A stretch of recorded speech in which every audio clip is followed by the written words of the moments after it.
प्रणाम दोस्तों।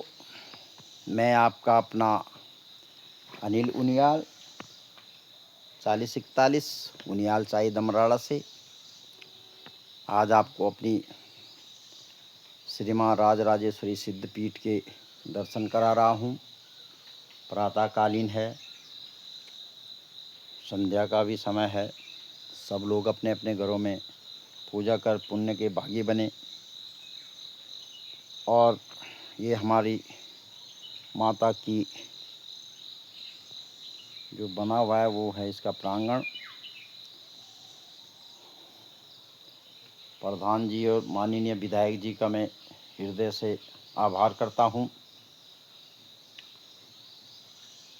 और अपने चाचा जी श्री भगवती प्रसाद उनियाल देव प्रसाद उनियाल, इनका भी तहे दिल से हार्दिक स्वागत, अभिनंदन। मेरे यूट्यूब सब्सक्राइबरों को भी हार्दिक अभिनंदन, प्रणाम। मैं आपको कुछ छोटी छोटी बातें बताऊंगा, इसमें आप लोग अन्यथा न लें। पूजा का एक विधि होती है, मंदिर की भी एक विधि होती है। पूजा का दिया अगरबत्ती में नहीं जलती, धूप बत्ती जलती है।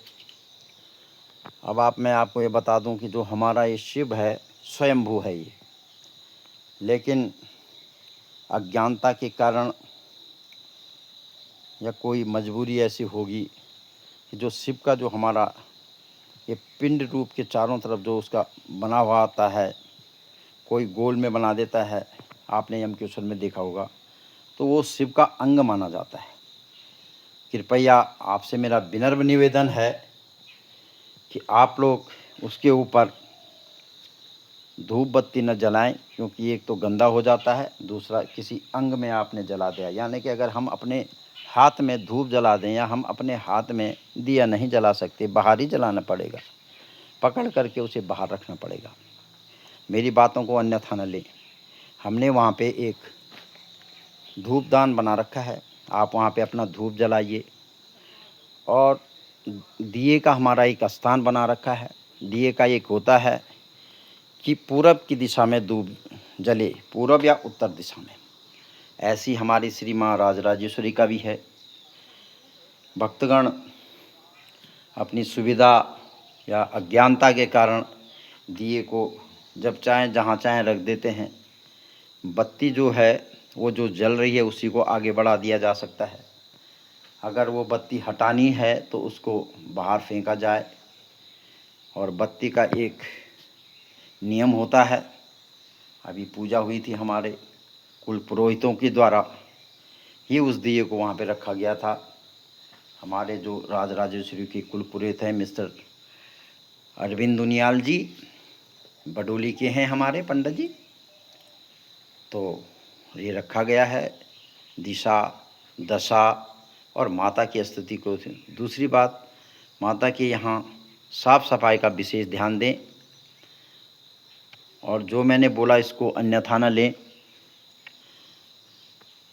क्योंकि कई लोग नकारात्मक बात जल्दी सोच लेते हैं। मैंने आपको एक छोटा सा जो मेरे को ज्ञान था मैंने आपके साथ शेयर करा है। वो आपकी इच्छा हो तो मेरी बातों पे अमल करना, नहीं तो मुझे क्षमा करना। मैं दोनों हाथ जोड़ के आपसे विनती कर रहा हूँ। ये हमारा जो मंदिर है, ये भगवती सुखदेव चाचा जी की उससे हनुमान जी के मंदिर पे पूरे टाइल्स लग रहे हैं, उनका तहे दिल से आभार। प्रधान जी और विधायक जी का भी मैं दिल से आभार करता हूँ। उन्होंने अभी 3 लाख रुपए सैंक्शन हुए हैं। खैर इतने में तो नहीं होता, सिर्फ अभी हमने ये बोला है जब वो जे आएगा तो इसके चारों तरफ की बाउंड्री, नंबर दूसरा ये हमारे देखो जर्जर हो गई हैं मंदिरें, इन पे टाइल्स और चारों तरफ इसकी जाली, क्योंकि चोरियां भी हो रही हैं। अच्छी जाली लग के दीवार बंदी होकर इसको ताला बंद किया जाएगा। भक्तगण आएँ, दर्शन करें। ये हमारी माँ राजराजेश्वरी कुल देवी है और गांव उनियाल चाई दमराड़ा की कुल देवी है। ये उनियालों की कुल देवी होती है। शास्त्रों के अनुसार इसको जो पूजन करने वाले होते हैं, ये उनियाल लोगों को दिया हुआ है इसका अधिकार कि आप इसका पूजा करें। लेकिन वो भी स्वच्छता और सभ्यता के साथ। किसी भी बात को अन्यथा लेने की कोशिश न करें। मैंने आपको ये अपनी बात शेयर करी है। चारों तरफ इसका अभी नापा जाएगा, क्या क्या काम होना है प्रधान जी को बता दिया जाएगा। पहले इसका पूरा जो कार्य होना है उसको नाप लिया जाए जेई के द्वारा, ताकि धनराशि का मालूम हो जाए कितना होता है। और अपने गांव के, हमारे गांव के बहुत प्रतिष्ठित लोग हैं, अच्छे लोग हैं, बहुत सुंदर लोग हैं, हर समय कार्य में सहयोग देते हैं। ये आप देख सकते हैं मंदिरों की बड़ी दुर्दशा हो रखी है। अगर किसी भी भक्तगण को कोई अनुदान देना हो तो अपने किसी परिचित, जिस पे आपको ये हो कि हाँ ये मेरे पैसे का सदुपयोग करेगा, उसके माध्यम से आप जो 3 लाख की धनराशि आ रखी है उसके साथ जोड़ दिया जाएगा तो हमारा ये पूरा मंदिर बन जाएगा। बार बार किसी भी चीज़ पे काम नहीं हो सकता, क्योंकि पूरा तामझाम इकट्ठा करना पड़ता है।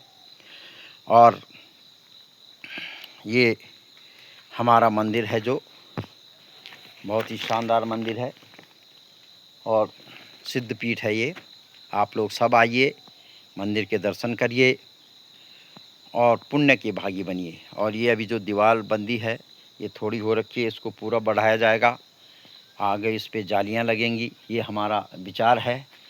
और अगर कोई भी व्यक्ति धनराशि देना चाहे तो वो दे सकता है। आप देख सकते हैं मंदिरों को ये हालत है पूरा, और इस पे टाइल्स लगेंगी और ये फिर दोबारा से उसी तरीके से मंदिर अच्छी हो जाएंगी। मेरी बातों को कोई भी अन्यथा न ले। दूसरा, हर गांव में आजकल ये प्रचलन हो गया है कि ज़रा सा सुख सुविधा के लिए लोग अपनी ज़मीनों को बेचने लग गए बाहर के लोगों से। मेरे अपने ग्रामवासियों से विनम्र निवेदन है, आप किसी ऐसे झांसे में ना आएँ कि भाई इतना लाख दे देते हैं और ये ज़मीन हमें दे दो, क्योंकि कल आपके बच्चे आएंगे, बच्चों के बच्चे आएंगे। आपकी ये कर्मभूमि है, आपकी जन्मभूमि है, तो आप इसे किसी अनावश्यक लोग को न देके अपने पास ही रखने की पूरी कोशिश करें। अगर किसी कारणवश इसे बेचना ही पड़े तो ऐसे लोगों को दिया जाए जो गांव के साथ समन्वय बिठा दे। ऐसे लोगों को न दें कि जैसे हम देखते हैं जगह जगह जिन जिन को भी ज़मीन दे रखी है वो घपला ही हो रहा है वहाँ, कभी कुछ। और शासन प्रशासन भी इससे दुखी है। आप लोगों से मेरा विनम्र निवेदन, आप लोग मेरी बातों को अन्यथा न लें। मैंने सिर्फ़ आपको ये अपनी विचारधाराएं बताई हैं, किसी का इसमें कोई जोर ज़बरदस्ती नहीं है, करना सबने अपने ही मन का है। मेरे को जितनी अकल थी, जो मेरे विचार में आए, जो मैंने गांव की भलाई के लिए सोचा, मैं आपको बता रहा हूं। और इसी में आपका बहुत बहुत धन्यवाद, प्रणाम। जय माँ श्री राज राजेश्वरी।